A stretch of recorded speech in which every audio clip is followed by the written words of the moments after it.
భూకంపంతో ఉత్తర భారతం గజగజ వణికిపోయింది.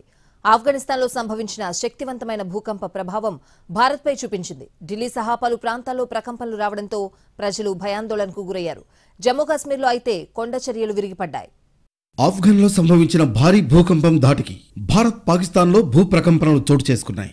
నిన్న మధ్యాహ్నం ఆఫ్ఘన్లో రిక్టర్ స్కేల్పై 6.1 తీవ్రతతో భారీ భూకంపం చోటు చేసుకుంది. దీని ప్రభావంతో ఉత్తరాది రాష్ట్రాల్లో చాలా చోట్ల భూమి కంపించింది. ఢిల్లీలోనూ భవనాలు స్వల్పంగా కదలడంతో జనం భయపడిపోయారు. కాసేపు ఏం జరుగుతుందో తెలియని భయంతో ఇళ్ల నుంచి బయటకు పరుగులు పెట్టారు. ఢిల్లీ ఎన్సీఆర్ ప్రాంతంలో సుమారు 30 సెకండ్ల పాటు భూమి కంపించినట్లు స్థానికులు తెలిపారు. ఇటు పంజాబ్, చండీగఢ్, జమ్మూ కాశ్మీర్ రాష్ట్రాల్లో భూమి కంపించింది. ప్రజలు ప్రాణాలు అరచేతిలో పెట్టుకుని ఇళ్లు, కార్యాలయాల నుంచి బయటకు పరుగులు తీశారు. భూకంపం ధాటికి ఫ్యాన్లు, ఇతర వస్తువులు ఊగినట్లు జనం చెబుతున్నారు.